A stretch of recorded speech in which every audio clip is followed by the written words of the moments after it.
August 12, 1985, Japan Airlines dispatch receives a transmission that will haunt aviation history forever. JAL 123, uncontrollable. 32 minutes later, 520 people are dead in the mountains northwest of Tokyo. But what crash investigators discovered in the wreckage triggered a cover-up that lasted 40 years.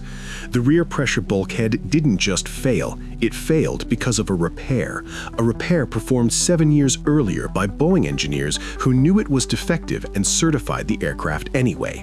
This month, sealed maintenance records finally surfaced, and what they reveal has sent shockwaves to the aviation industry. Boeing didn't just make a mistake, they created a systemic flaw that affected 47 other 747s, and then they buried the evidence. The connection between a minor tail strike in 1978 and the deadliest single aircraft disaster in history was not an accident. It was inevitable. The document release came on January 19, 2025, after a 4-decade legal battle by victims' families. 1,200 pages of internal Boeing inspection reports, engineering memos, and quality control rejections that had been locked away since 1979. When forensic metallurgists at MIT began analyzing the unsealed files using modern fracture mechanics software, they found something that made them pause. The math didn't add up.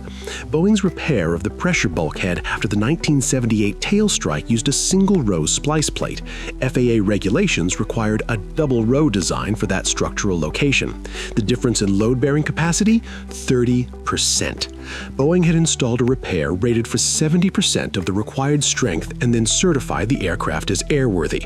Dr. Sarah Kimura, a structural engineer who led the MIT analysis, describes the implications in stark terms.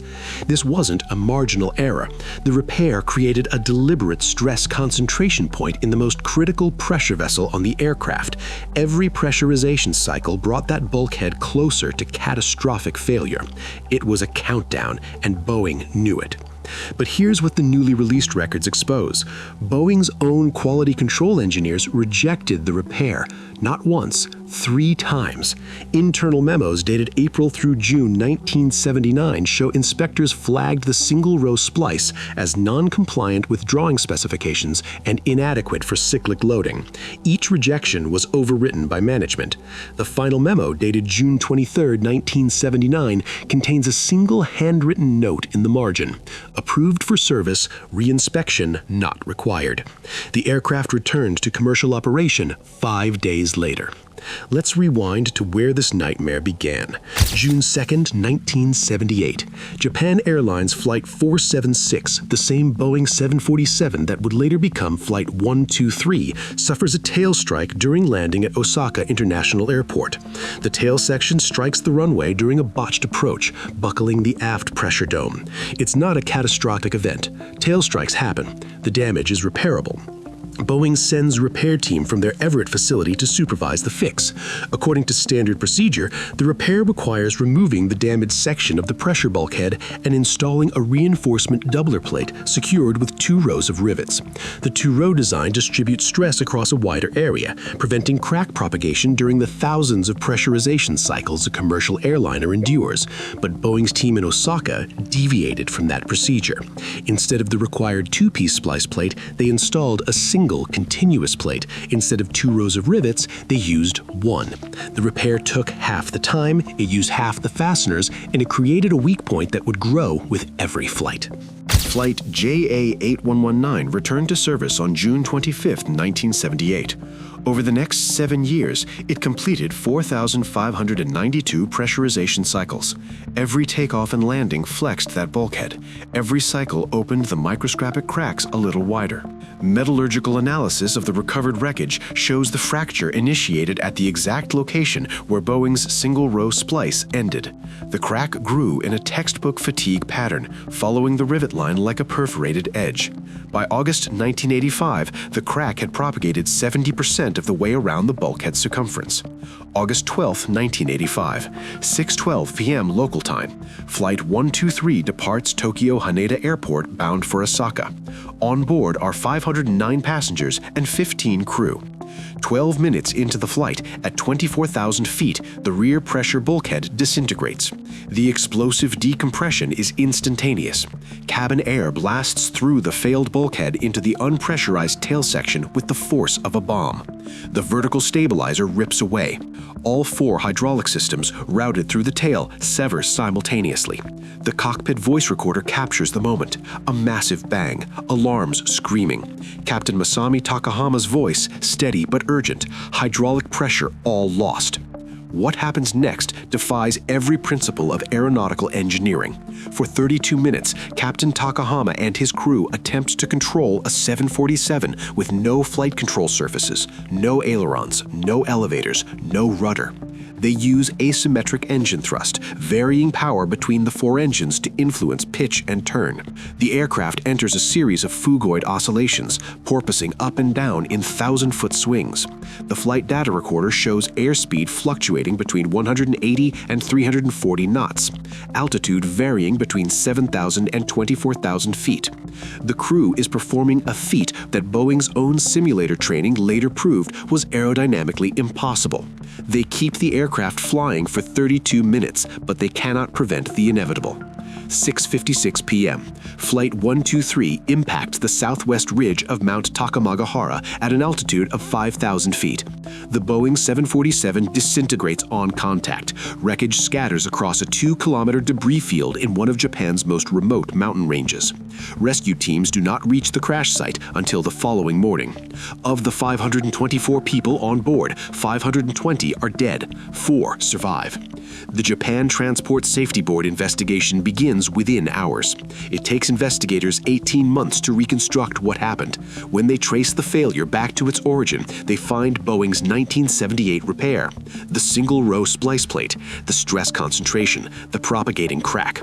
The report, published in June 1987, assigns primary responsibility to improper maintenance procedures, but it stops short of calling it a cover-up. The sealed records tell a different story. The documents released this January reveal Boeing was warned. In November 1979, an internal audit of recent 747 repairs flagged the JA8119 bulkhead as high risk for fatigue failure. The memo recommended immediate reinspection. That recommendation was never implemented. In March 1982, a routine maintenance check in Tokyo noted unusual stress cracking near the bulkhead splice. Boeing's liaison engineer reviewed the finding and classified it as cosmetic, no action required. The cracks continued growing. In April 1985, 4 months before the crash, a Japan Airlines mechanic submitted a maintenance squawk reporting popping sounds from aft cabin during climb. The logbook entry was reviewed and closed with a single word: normal. 23 weeks later, the bulkhead exploded. But here's the revelation that has aviation regulators in crisis mode. Boeing used the same single-row splice repair method on 46 other 747s between 1975 and 1982. Forensic analysis of Boeing's global repair logs shows the non-compliant procedure was standard practice at multiple facilities. Some of those aircraft are still flying. The FAA has launched an emergency audit of every 747 that underwent bulkhead repair during that period. Airlines have grounded aircraft pending inspection. The repair that destroyed Flight 123 was not an isolated incident, it was systemic. Dr. Kimura's team at MIT has identified 12 aircraft currently in commercial service that show similar repair signatures. We are looking at a fleet-wide structural integrity issue that has gone undetected for 4 decades, she explains.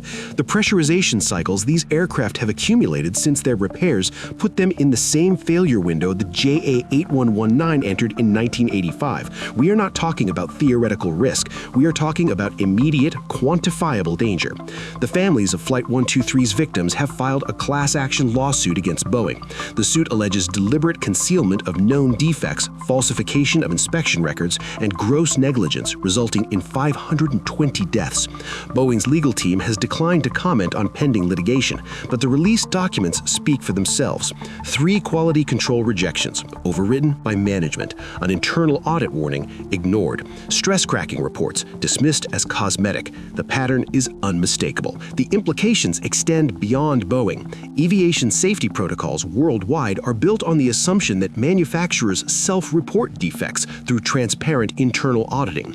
The JAL 123 documents prove that system failed catastrophically.